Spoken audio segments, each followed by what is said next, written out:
Penn State has some. I did not like their play calling.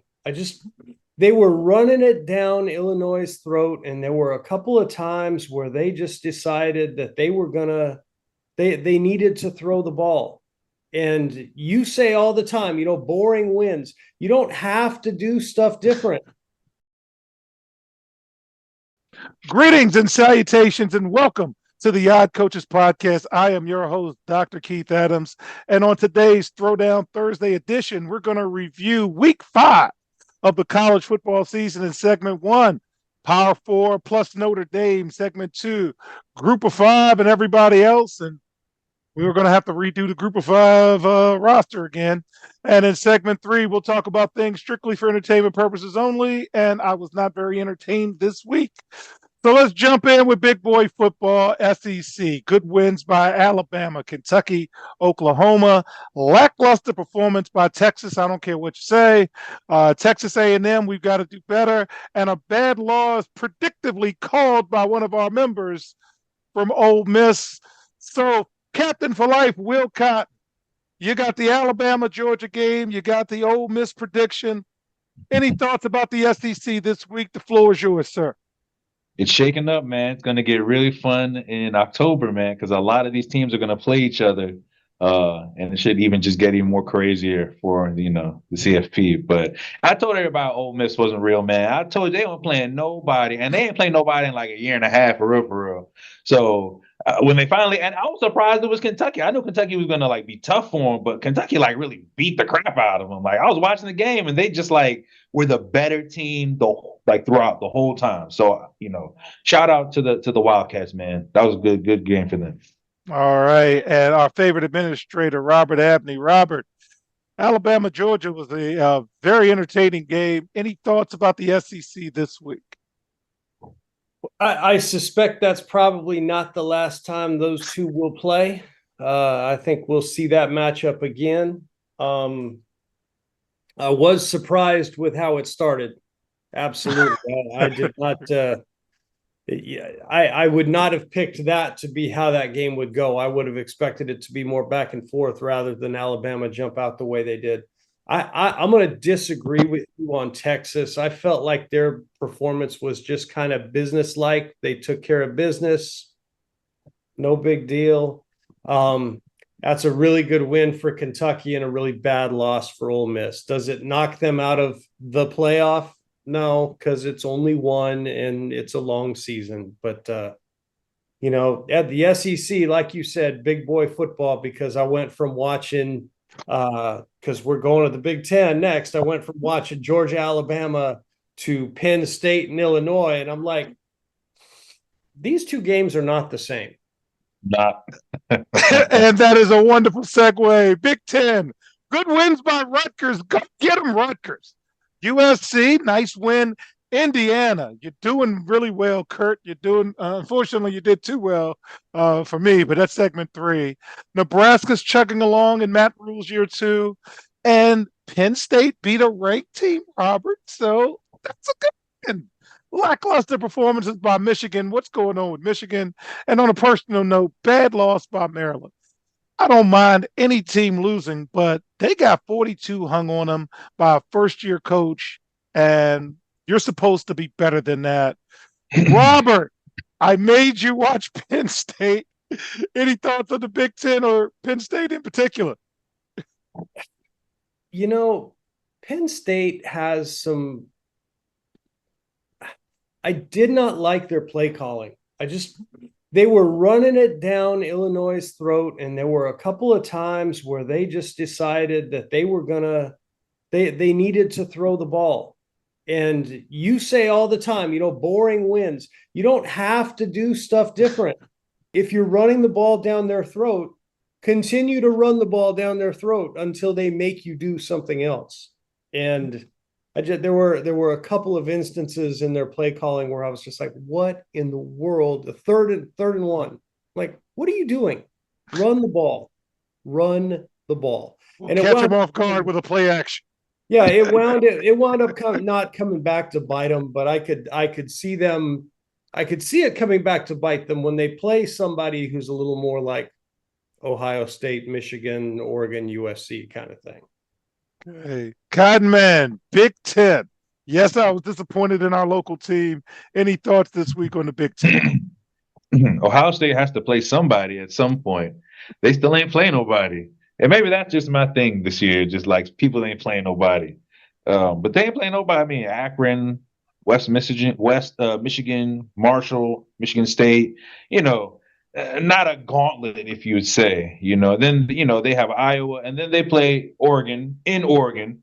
So it's like, when are they going to get a real challenge? They are, a strong team right now, but the rank could not be the truth until they get to the playoff when they actually play somebody. And that could be at the end of the season when they play Michigan. And we don't even count Penn State. So, so I'm right getting now, sucked in again, man. I'm getting sucked in again. And everyone's telling me not to get sucked in. And Don't do speaking it. of getting sucked in, let's go to the Big 12.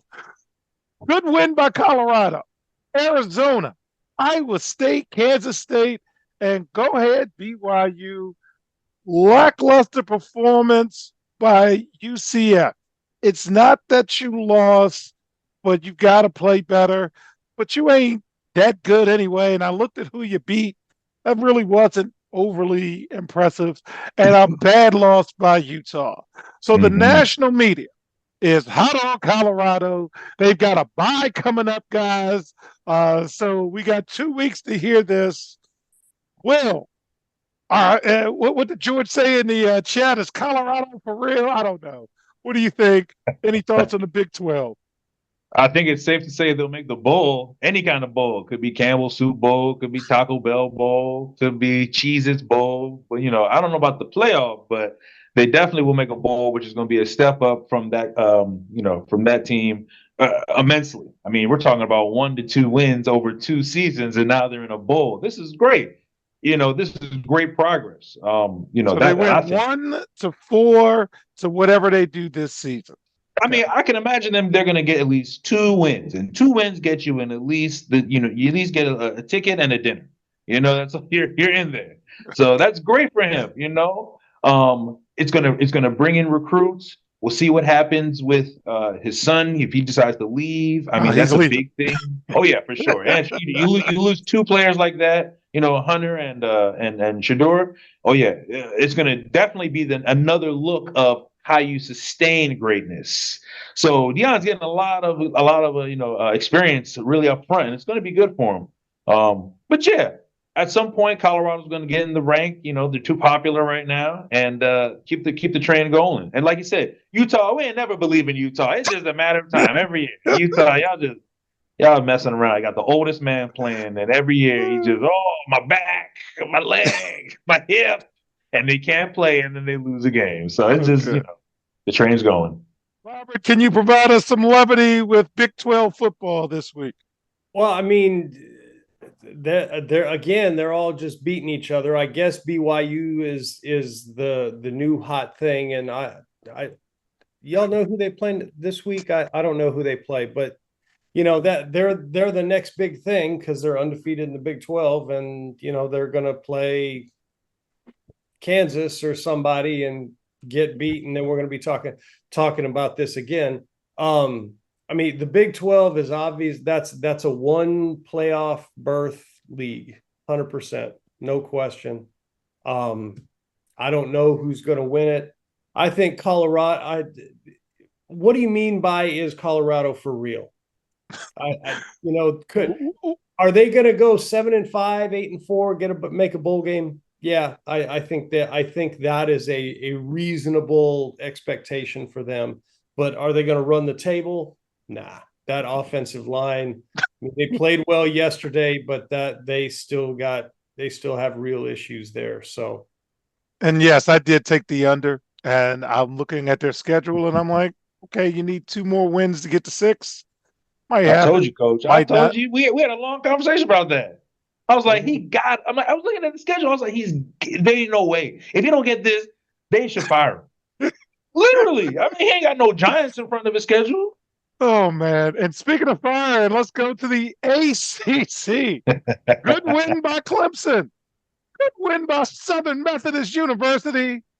Miami didn't impress, but lackluster. Boston College struggled against a directional school. NC State's disappointing, and Duke was lackluster because if he was going to win, can you just go ahead and win? Bad losses by Louisville. Wake Forest lost to Louisiana. Okay, I think they're in the Sun Belt. UNC, it's time to go, Mac. I'm sorry. And Florida State, Robert, I'm gonna start with you because you put it out there in the group chat. How long will this guy last after an undefeated season last year? Robert, any thoughts on the ACC this week? Man, I don't know. I don't know if, I mean, of course, this is not the first time we've had this conversation, right? That is he going to survive the weekend? I think he probably does make it through the year. Maybe if they get down to to November around Thanksgiving and they still have a game or two to go, because don't they play Florida? I'm sure they do. Last regular season game. I think at the end of November. If they're like 3-7 going into the Florida game, he won't coach that game. I could see that happening. But yeah, Florida State, they not looking good. I have no idea how you go from being undefeated to that. No idea. Well, how did it go bad so fast? I think Saban said a really good thing about it a couple weeks ago. He says when you go through the transfer portal, you may get some good gems and you may, have a great team, and that happens. But he says sometimes you get a bunch of bums that are going to kill the culture. A bunch of guys, a bunch of mercenaries. A bunch of guys are just here for their own glory, and that's what Florida State's going to get. They got DJ, the quarterback. Gosh, I mean, that guy is awful. He's almost unwatchable. And that was getting too greedy going to the transfer portal, things like that. But I think, at some point, I don't think he'll keep his job, but I do think you can salvage the season in certain ways. I think you can go back, and as long as you go back, if you can after the bye, you can beat Clemson, if you can upset Clemson, and if you can kind of maybe beat Florida, go something into the next season, say, hey, we're not bad, I'm trying to salvage them, I'm trying to help them a little bit, but it's Mike, it's over for Mike. I ain't buying it, man. I don't know if his key card works for real. It probably don't work on Monday. So we've got Clemson, we got Miami. Robert, I will ask a second question on the ACC. Mm-hmm. If they play well, can they get two teams in? No. I tried. I just don't think either of them is that. I just don't think either of them are that good. And I mean, obviously the champ is going to get in, and they're going to have at least one loss, more likely two, I would say. But after that, no. I mean, Miami, can we talk about that game for a minute? Please. I mean, you come down to a Hail Mary and hoping a replay gets overturned to beat Virginia Tech, who is terrible. And you can't do that. If you want to be a playoff team, you can't do that. And I saw a bunch of stuff on Twitter about, I'm never going to call it X. I saw a bunch of stuff on Twitter about the replay and, we got robbed and all that stuff. And we had our group chat going, and, the rule says that if by rule, the ball's out of bounds if it hits a player that's out of bounds. And there was a video replay that showed where the ball is lying on top of a Miami player. It's not in anybody's possession, and the Miami player is out of bounds, and that makes the ball out of bounds. And I would not have wanted to be that replay official, by the way, because that was a disaster. And say goodnight, Grayson. Yeah. And speaking of saying goodnight, Notre Dame, they beat Louisville, who was ranked 15, and a lot of people lost above them. Well, I know the rules about directional school losses, but there's a lot of people who lost in the ahead of Notre Dame Can Notre Dame get back to 12 and make it interesting? What do you think? Nah, not interesting for the national media, but enough that'll make their own little inner circle feel good about themselves. I don't think it'll be anything. I mean, just like Robert says. I mean, when you watch Georgia versus Alabama, and then you watch Penn State versus Illinois, or you watch Louisville versus Notre Dame, you're watching different games. You're watching different level of football, and it's just even watching a good team, which is what I think 7 right now, Miami. I mean, watching them versus Georgia and Alabama last night is night and day in terms of speed, in terms of execution, big plays. So yeah, I mean, so they'll be in the mix just because NCAA is going to be like, hey, they travel well, they got a lot of people. If we can get them in the playoffs, shoot, that's even more people who are going to come pay more money, and they don't lack the funds. You know what I'm saying? So I think that's big for the team, for the fan bases too. I will say this, in spite of what I said about losing to directional schools.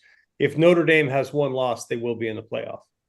And they do play teams that are ranked, kind of, sort of. Yeah. All right. Well, fans, when we get back in segment 2, the Group of 5 was the busiest group this week. A lot of off-field things we'll talk about. We'll be right back on the Odd Coaches Podcast. This is Dr. Keith Adams, president of the CKA Save Project and author of Finding the Balance, My Personal Journey to Academic and Athletic Success. This book is your key to unlocking the secrets of being a successful student athlete. Drawing from my 30-year career as a teacher and coach, this instructional guide offers a unique perspective on achieving success in both academics and athletics. With over 15 personal stories and insightful anecdotes, Finding the Balance is a must-read for student athletes, parents, coaches, teachers, and administrators.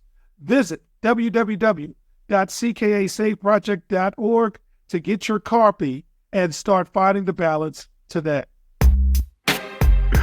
Welcome back to the Odd Coaches Podcast. And in segment 2, let's go Group 5. In the American, good wins by Army, Navy, and even Charlotte got a win, but shout out to the service academies. They are doing good work, and no bad losses from the American Conference. Robert, any thoughts about the American this week? So there's a guy on Twitter. It's a troll. It's a troll account, and he's funny. He's called 3-Year Letterman, and he coaches it. He talks about coaching a youth football team and stuff. But he tweeted that Army and Navy are both 4-0, which guarantee our success in the next World War. So history teacher laughing more than I should. I just thought that, yeah, exactly. I just thought that was funny. He's a funny guy. You should check him out. All right. God, man, any thoughts on the American this week? Because that's a one. I don't even know if they're going to get the Group of 5 bid this year. I think Robert said the best that we could say. Yeah. Shout out to the servicemen. Yes. All right. Mountain West Pac-2. Good wins. Boise State and God bless UNLV. That was the best win of the week for me. Bad losses, Fresno. Hey, UNLV's quarterback cut and run, and you got smoked, and they hung 50 on you. San Diego State, we've got to do better in Washington State. You had a chance for some relevancy, and you took a L. I will talk. The Mountain West said last week that the 7 remaining schools have agreed to stay. We're talking about Air Force, Nevada, New Mexico, San Jose State, UNLV, Wyoming, and Hawaii. And they're reportedly inviting Texas State and looking into Northern Illinois. Robert, any thoughts on the Mountain West? And is Texas State worth the exit fee?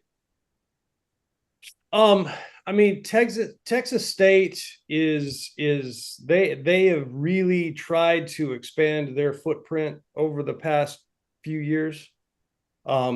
It gets Mountain West a school in Texas, which is good for them because, I mean, there's a lot of TV eyes. It's obviously a big recruiting ground. Texas State, in football, their football program is up and coming, notwithstanding that they lost to Sam Houston on Saturday night from the CUSA. They have a really good baseball program. After that, they don't bring a whole lot, I don't think. And I could be wrong. I mean, I know their basketball team is not their men's basketball team is not good. But you And need 8, so I guess they'll make 8. you need 8. You need 8. They're willing to come. That could backfire on them because I have read rumblings about some of the group of 5 D1 schools in Texas creating a Texas conference. So like Abilene Christian, Texas A&M Commerce, Texas State, Sam Houston, Stephen F. Austin, schools like that creating just a Texas conference. I've heard about that. I don't know if that's going to happen, but they need 8. Texas State isn't a bad choice. Okay. Will, any thoughts on the Mountain West Pac-2? And you need a scorecard because every week we get them wrong. UNLV, right? They're in the Mountain West. Right? I'm in it. So yeah, they still won. They won 59-14 against Fresno. That's not looking good for your man, Mr. Sluka, I believe that's his name. And this whole story just becomes a little who say and who say and she say, and at the end of the day, organization's going to move on. They're going to forget about him. He's going to move on in life. I think he missed out a really good opportunity. Even if they didn't pay him, they were supposed to pay him. I think at some point, because another report said that there was another gentleman that I guess worked for the school or was a booster, and he offered them like $100K, like, hey, I'll front you guys that, and they didn't want it. I don't know who it was because not all money is good money, as you say. You don't want to be in somebody's pocket the right way. But yeah, it was just a lot of stuff, and I don't know why they're even. Hey, look, they can hire us, and we can do the policy for them if they want, man. We got that. CKA, we do the policy, create up NCAA, man. We'll make sure everybody gets the money. We're good to go. So well, as we mentioned on yesterday's show, you have an overinflated sense of your self-worth in the marketplace, and everybody is replaceable. So we're going to go to Conference USA. Liberty and App State didn't play. Prayers go out to all of the people affected around the country with Hurricane Helene. There was no bad losses, but because Liberty didn't play, it's the only team anybody's going to care about in Conference USA. Robert, Liberty is currently 4-0 and would only be able to play 11 regular season games. That means something to me in segment 3. But if they can't find a 12th game, would that fully eliminate them from the group of 5 potential bid in your eyes? Not if they're undefeated. If they're undefeated, I don't think it matters. If they're undefeated, they're going to be it. They don't play nobody. Well, they don't play anybody, but do you agree or disagree?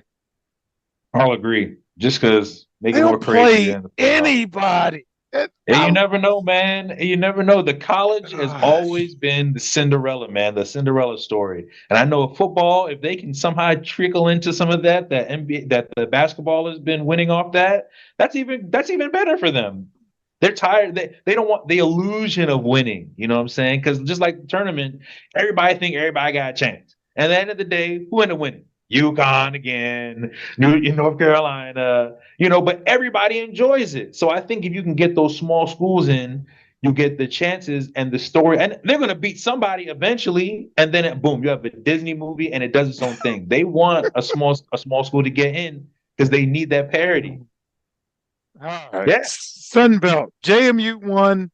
That was a good win. No real bad losses. I think Louisiana's in the Sunbelt too. Yep. Texas State is the story because of the Mountain West expansion. Somebody needs to grab JMU.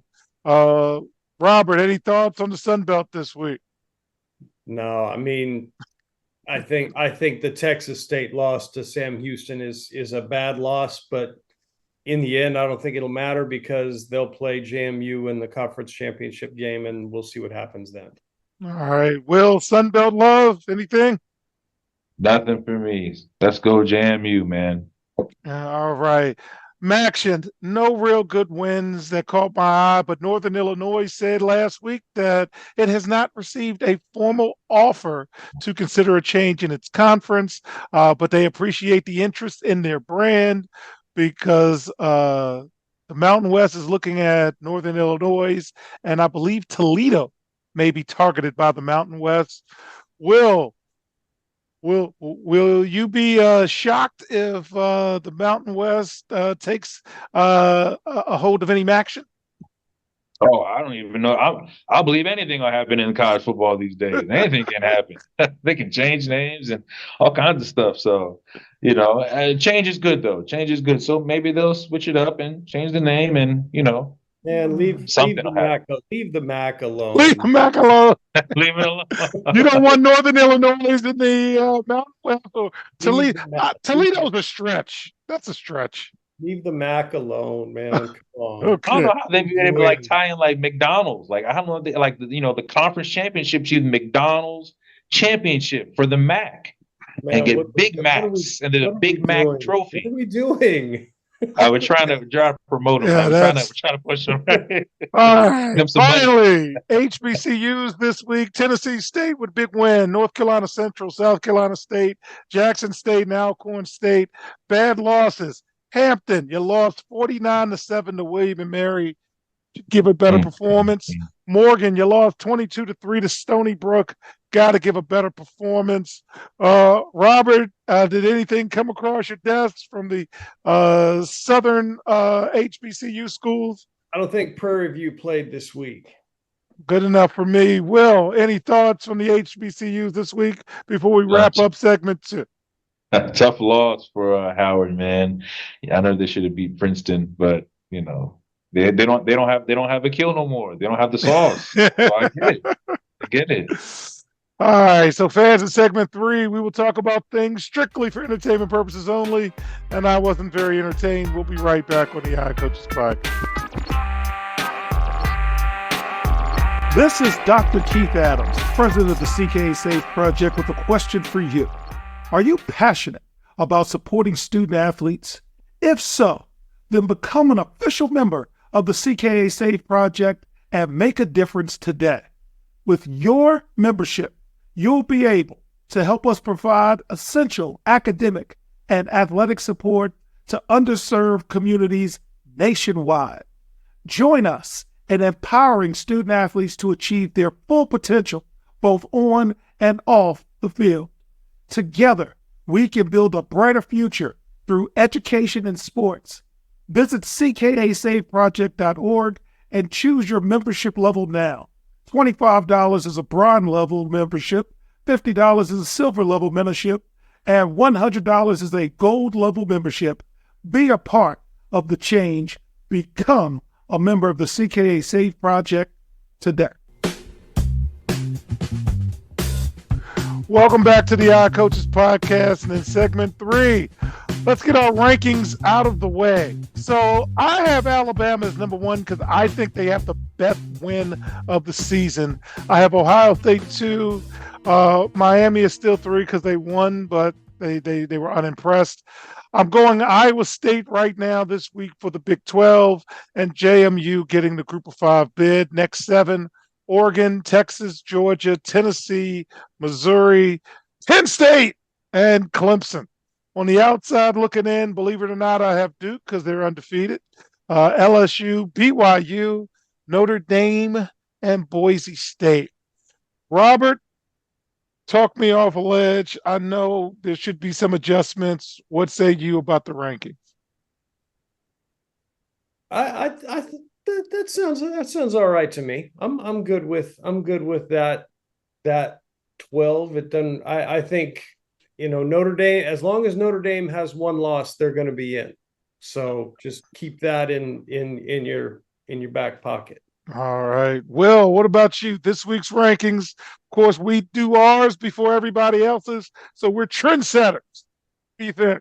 Oh, everything looks good. I mean, everything's shaking up the way it is right now. I think we're all pretty where it's going. There's nothing I would, disagree with. But a lot of football left. Now a lot of things could change. So, but we're on track. Okay, now we're going to season-long bets. Georgia's got 3 wins. I have them over 10.5, so they have to run the table. See what happens. Missouri, I got them with 4 wins. Over/under is 9.5, so they have to win 6. That's possible. Maryland is done. I've got them over 6.5. We got 3 wins, and I looked at the schedule. Yeah, okay. Oregon over 10.5. They're at 4 wins. They've got to win 7 more. That's possible. Big 12. I have Colorado under 5.5. They're at 4. Sounds like that's going to be a loss for me. I got Utah over 9.5. They've got to win 6 more. Okay. ACC, North Carolina State's at 3 wins. I got them over 8.5. Yeah, that might not be it. But SMU, Robert, they got 4 wins. I got them 8.5. I think they can get 5 more. I think they can do that. Notre Dame over 10.5. They're at 4 wins. They've got to run the table. It's doable. UMass under 3.5. They've got 1 win. I think I'm feeling good. I looked at their schedule. Doesn't look too daunting. Memphis let me down, but they're at 4 wins. They've got to win 6 more. USF, no, that's not going to happen. They got 2 wins, and that's over 7.5. UAB is under 6.5, and they've got 1 win. I don't like Trent Dilfer. So, yes, yes, yes. Mike King level of petty. Boise State's got 3 wins, over 9. I think they can get 7 wins. Robert, I'm a pause, strictly for entertainment purposes only. I've got New Mexico under 1.5. They got their 1. Any predictions on a second win? All I'll say is this. I mean, the bottom half of the Mountain West is really, really bad. And they are in that bottom half, but depending on where they play people, you may be in trouble. One of my best gimmicks in wrestling is when the insert person has to win all of their matches, and if they lose, they have to retire or something like that. So every week now, I'm like hyper focused on New Mexico, strictly for entertainment purposes only. All right. So Conference USA, Liberty didn't play again. The Storm, that's real life is real. So they have to run the table for me to win because they only have 11 games. FIU is over 4. They're at 2 wins now. Go ahead and give me that 3rd win. Texas State, they only have 2 wins right now, and it's over 8.5. They need to get on the run. Toledo over 8.5, got 3 wins, and Western Michigan over 6.5, only got 1 win. So, all right, in terms of my Super 7. I was 2-5 this week, 7-18 overall. Game of the week: Georgia minus 1.5 against Alabama. Thought they had it, and then they didn't. That play with that kid, though, man, that little pirouette, that's quality football. All right. Yeah, let's see. My 2 play, I had Oklahoma plus 1.5. They took care of business, but Kansas stinks this year, so I'm done with them. My 3 play was Maryland plus 6.5. But I did take Colorado plus 14.5. Did take Illinois plus 17.5. So I'm extra salty on Maryland. My 4 play finally won: Kansas State, Texas A&M, Notre Dame, and Michigan. But Michigan, man, they should have had that onside kick, Robert. That was like, I've never seen that call, but it was by rule, it was the right call. But we're going to let them have that. I have not seen the replay, so I have no opinion. Okay. I did get the over with Wisconsin USC over 51. Didn't get the under. I thought Louisville and Notre Dame would play more defense. They did not. And I'm very disappointed in North Carolina. I thought that would be the get back game, and they only got a loss. Will, did you do anything strictly for entertainment purposes only this past week? Yeah, I had some nice tickets, man. I had Alabama plus 1.5 and over 50.5. They both hit. BYU, crazy enough, was plus 3.5, and they ended up winning. And they were winning the whole game. I was like, all right, give me that. Just because they were Baylor, I'm like, all right, so I don't care. Ole Miss kind of, I even took an alternate spread. I said, I didn't know they were going to lose, But I was like, man, I don't know if they were going to hit 14.5. I said, let me get 7.5. Maybe they can win by 10 or something like that. No, they lost. It was bad. LSU did what they had to do with. I had obviously Colorado, man. I don't know what the spread is, but I always take the over. 14.5. No defense, just all offense, man. They always hit the over every time. So couple didn't hit, but I'm confident we're gonna work and do the things next week. So all right. So week 6 game of notes. Not the best week, fellas, in my opinion, but you'll tell me. Syracuse is playing UNLV. Indiana's playing Northwestern. Wonder if Indiana will get ranked this week and then start climbing up the rankings. I don't know. Clemson goes to Tallahassee to play Florida State. Goodness. Rutgers plays Nebraska. I may pay attention to that game strictly for entertainment purposes only. Missouri plays Texas A&M. That may be 2 ranked teams going at it. SMU travels to Louisville. UCF plays Florida. Will UCF have a bounce back game? Navy plays Air Force. Looking forward to that. Iowa plays Ohio State. Is that good enough for you, Will? Ole Miss plays South Carolina. Virginia Tech travels all the way to Stanford for a conference game. What are we doing? And Tennessee at Arkansas, again, looks light. Robert, any game next week catch your interest? I think Missouri and Texas A&M could be interesting. I saw on Twitter, game day is going to Cal. Cal is playing Miami. And I don't even have that as a game to watch. Why are we going there? And it's a conference game. I guess they had to go somewhere. At 10:30. At 10:30. It's a bad week when that's where game day's going. So I mean, game day is gonna local time. Game day is gonna start at 6 a.m. There are going to be people, that crowd, they're going to be out there rolling out of bed, no sleep, going hard all night. It's going to be insane. Will anything catch your eye this week? Because I'm not overly impressed. Michigan has to go to Washington, and it won't be the easiest win, but I expect them to win, though. No problem. I mean, again, here you go. Ole Miss going to South Carolina, going against a solid South Carolina team. I mean, I think they're going to get beat up again. Whether they win or lose, I think they have the talent to win, and I think they're on high alert right now. I think they're going to get beat up a little bit, and they're going to get scratched up, and they're going to realize they're not a real top 10 team. All right. So, fans, on behalf of our Cavalcade of Stars, I'm Dr. Keith Adams saying thank you for listening and or watching the Odd Coaches podcast, and we will see you on the sidelines. Till next time, take care. The Odd Coaches podcast is sponsored by the CKA Save Project. The CKA Save Project is an industry leader in providing student-athlete academic and athletic support. From assessing student-athletes' academic and athletic skills, to measuring and monitoring student-athlete academic progress, to improving student-athlete time management and organizational skills, the CKA Save Project provides wraparound services for student-athletes from middle school through college. For more information, visit us on the web at www.ckasaveproject.org or schedule a free consultation with Dr. Keith Adams by emailing cka@ckasaveproject.org. We hope you enjoyed today's show. The Odd Coaches podcast drops new episodes every Tuesday through Friday on most weeks. Make sure you subscribe to the Odd Coaches podcast on Apple Music, iHeartRadio, Podbean, Spotify, and YouTube. Follow the Odd Coaches podcast on Twitter and Instagram at Odd Coaches.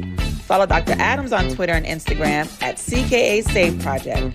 In addition, follow Coach Mike Francis on Twitter and Instagram at Coach Franchise, spelled Coach Franchize.